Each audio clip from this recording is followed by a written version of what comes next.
I'm not down on the Lakers. And I love the Patrick Beverley acquisition. He is a Hall of Fame pest.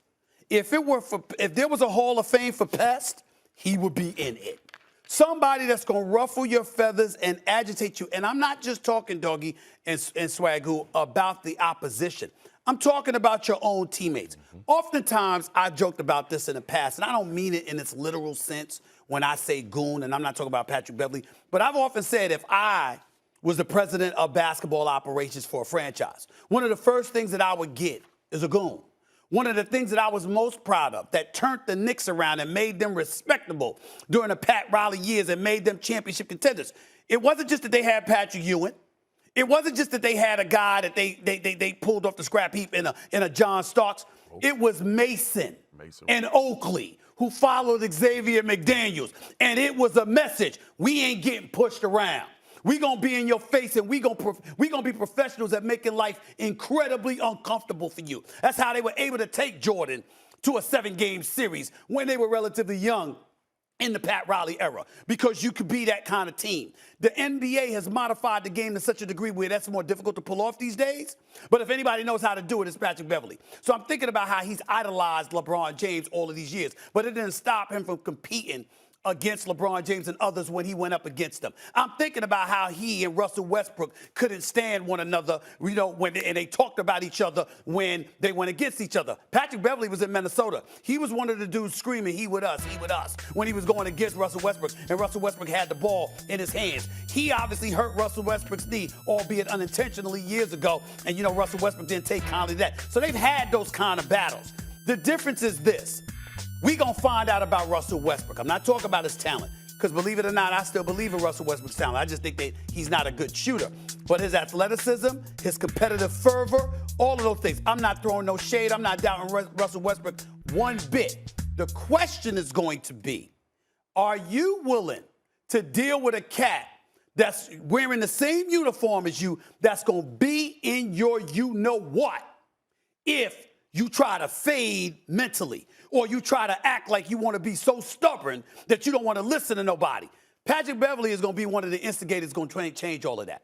And I think that the Los Angeles Lakers need a personality transplant as much as anything else. You, Anthony Davis, you always getting hurt. You're going to hear about it with the Patrick Beverleys in your locker room, because he's going to have a contagious effect on other teammates. And you're going to have guys speaking up and speaking out and holding people accountable. And people don't realize how important that is, particularly when you're playing in places like L.A., Miami, places like that, because you can get very comfortable.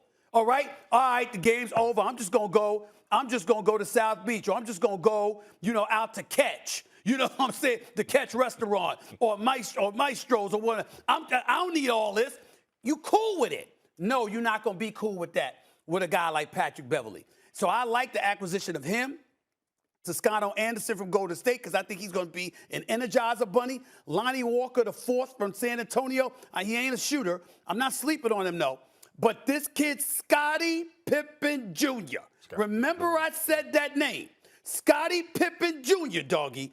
You're going to have guys that can come off the bench and spell for you. So it really comes down to the greatness of LeBron and Anthony Davis, and more importantly, the culture not being compromised. And Patrick Beverley is going to bring that Kobe-like culture to the Los Angeles Lakers, in my opinion. I think they will be better. I agree with your overall point, but there's a reason why Stevie A, Patrick Beverley's been on a million teams. There is a reason why Minnesota blew 2 games at home this year in the postseason in Memphis when he was on the Timberwolves, 30-point leads. He is not that good. Well, one of the games, Karl Anthony Towns took 4 shots. He's not that good. You're going to tell me that Patrick Beverley is a big-time player? No, I'm not saying he's not. He's a routine player. But I admire him. Not a routine personality. Yeah, but you got to That matters. You got to win. You got to win. No, you got to be on the court and making baskets and playing 40 minutes and scoring 20 a game. I mean, no, you don't. No, you don't have to score 20 a game. That's the point. Net Lakers, I'm your host, Chris McGee. Joining me today, he's the Laker insider, Mike Bresnahan. His brother was here the other day, not Brez's brother, but Brian's brother. I was getting confused.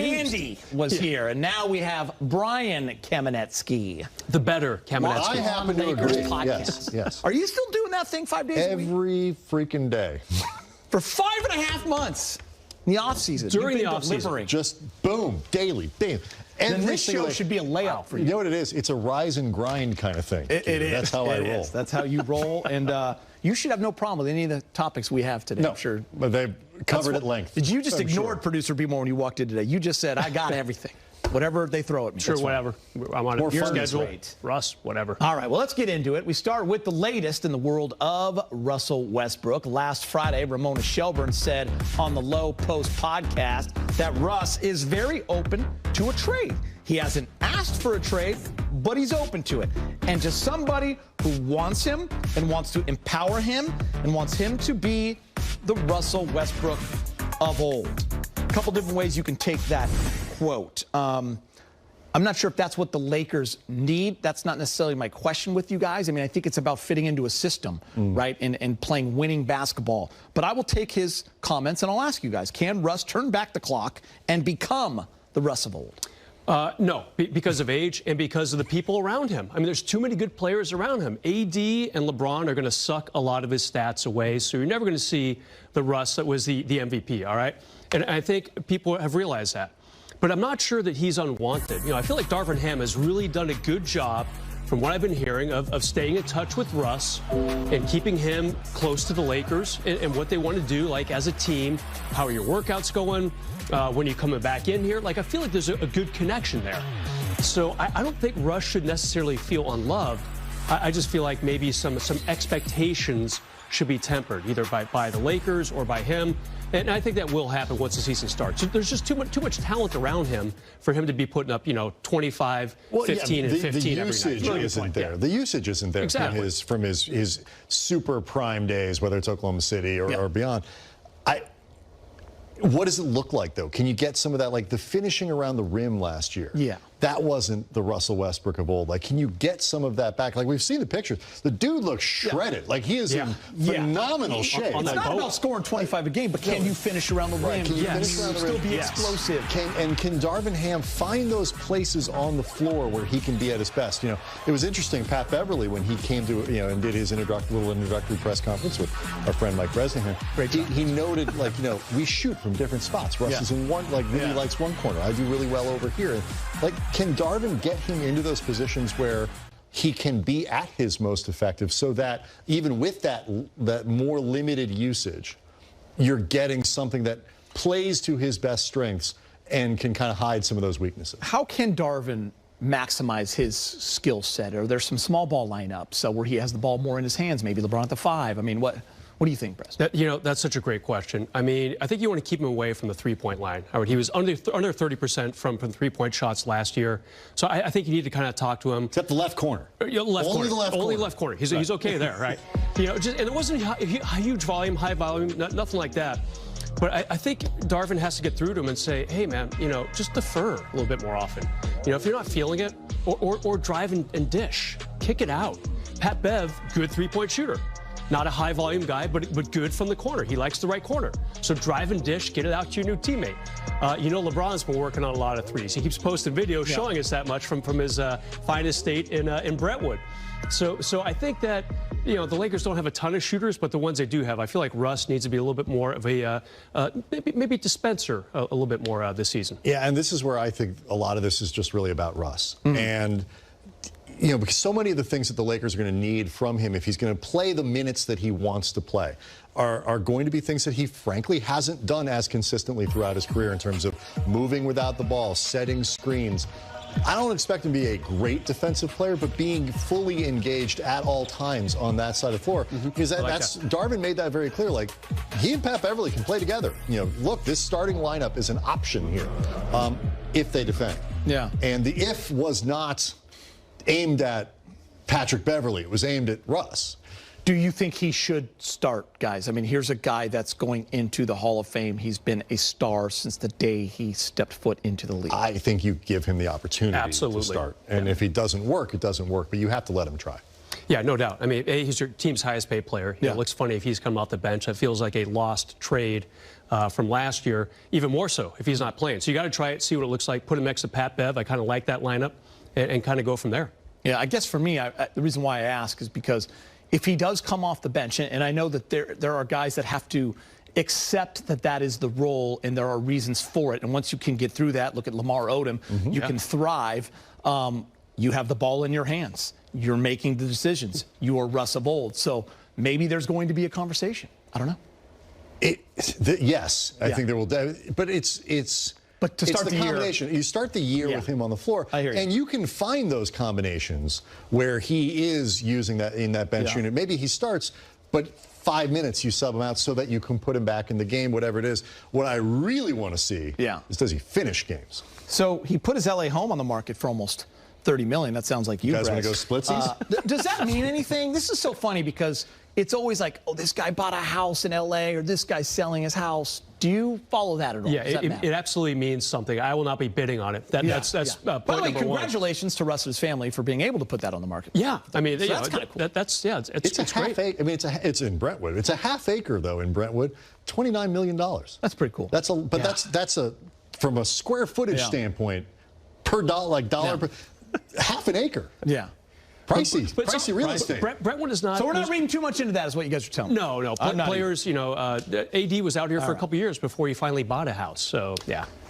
He was a renter? No, I take it back. He bought a very nice house last year. That's what I'm trying to say. He had a starter house first. He did. All right. One player who is looking forward to playing with Russ is Patrick Beverley. The two have been foes for years in the league, but they are seemingly ready to put their differences aside and move forward as teammates. Beverley spoke about how he sees the two guards fitting together in the backcourt. Super excited. I was asked this question, I think, 2-3 years ago about someone I always wanted to play with. He was the first name. Obviously, I've been knowing Brown since I was a baby, but rookie in this league, so obviously I want to play with him. But just a player with that, competitive spirit, that fire, that will, that dog, that nastiness, that grit, to have a running mate like that, I've never had that, so I'm super excited. I'm super excited to see where it goes. Obviously, like any relationship or any marriage, things, we go have tough conversations. I mean, that's what comes with winning. But I'm excited about those conversations. I'm excited about the practices, and I'm just excited to be able to compete with somebody like that. How do you think you guys fit together? I think it's perfect. I shoot a ton out the right corner wing. He posts on the left wing. Out of ATOs, he likes to post on the right wing. I shoot 50% from the left corner three. I mean, it works. To have another ball handler out there with me, obviously with with LeBron also. I think the more ball handlers, I think the better you are a team. So Pat Bev is a point guard who can play off ball, right? Spread the floor. He's going to defend the perimeter. Always kind of knows his role. When it comes to Russ and Pat Bev together, how do you see that playing out on the court? When you listen to Pat Bev right there, he breaks it down like a coach. He figured it out already. You can tell he's put time into this. He's probably remembering, Russ and I didn't really get along, so now maybe I need to think of ways to incorporate the two of us together. And he did exactly that. I love how he lines up. I like standing on this side for threes, and he likes going down the other side, so we're not going to be in each other's way there. I like driving on this side. He likes driving on that side. So he's definitely put some thought into this BK and Heat. And it was, I'll tell you what, I still go back to, for Pat Bev's introductory press conference, we're sitting there in the smaller media room at the Laker training facility. We're not on the big court where Darvin Hams was. And it's not a huge room. And all of a sudden, I kind of look around, all right, who's here? Yeah, this writer, that reporter, this TV guy. There's Jim Hill. That's Russ over there. Russ is in this smaller room with all of us. And so I think he also realizes that he and Pat Bev need to kind of make this thing work. Because let's keep in mind, Russ is in a contract year. Yeah. And look, I mean, I'll take you back in time a little bit. There was a few years ago, Andy and I, my brother, were working for the LA Times. We were starting their Lakers blog. Yep. We used to be teammates. Beat writer there by the name of Mike Bresnahan. You guys had to work for you. Serious beef going into there, but we figured it out. We figured out a way to bury that. Yeah, you figured out the spacing. Because of so the organization could thrive. Yeah. And let me tell you, the coverage was spectacular. Yeah. We covered everything. And I think you could have something like that here. Like Pat Bev has been campaigning to be on the Lakers all summer. Yeah. And he's not stupid. He knows that there's a possibility that Russell Westbrook could be on this team. You see Russ making the effort to try to come out and at the very least give appearance. Now, was that hug awkward? But it was the first time Brez and I hugged all those years ago. I thought the hug looked natural. Because we pulled it off. Yeah. No, So, I mean, they can make this. These are professional people who all have their own incentive structure to make this work. Yeah. But so much of this is just up to Russ. Can he? Pat Bev doesn't have to change anything that he's done. Yeah. Russ does. I definitely like to fit with LeBron and AD. Pat Bev. All right, let's get to Kendrick Nunn, guys. Remember Kendrick Nunn? Another member of the back. That was a great moment. Another member. And so I think he also realizes that he and Pat Bev need to kind of make this thing work. Because let's keep in mind, Russ is in a contract year. Yeah. And look, I mean, I'll take you back in time a little bit. There was a few years ago, Andy and I, my brother, were working for the LA Times. We were starting their Lakers blog. Yep. We used to be teammates. Beat writer there by the name of Mike Bresnahan. I put it in work for you. Serious beef Had to going into there, but we figured it out. We figured out a way to bury that. Yeah, you figured out the spacing. Because of so the organization could thrive. Yeah. And let me tell you, the coverage was spectacular. Yeah. We covered everything. And I think you could have something like that here. Like Pat Bev has been campaigning to be on the Lakers all summer. Yeah. And he's not stupid. He knows that there's a possibility that Russell Westbrook could be on this team. You see Russ making the effort to try to come out and at the very least give appearance. Now, was that hug awkward? But it was the first time Brez and I hugged all those years ago. I thought the hug looked natural. Because we pulled it off. Yeah. No. So, I mean, they can make this. These are professional people who all have their own incentive structure to make this work. Yeah. But so much of this is just up to Russ. Can he? Pat Bev doesn't have to change anything that he's done. Yeah. Russ does. I definitely like to fit with LeBron and AD. Pat Bev. All right, let's get to Kendrick Nunn, guys.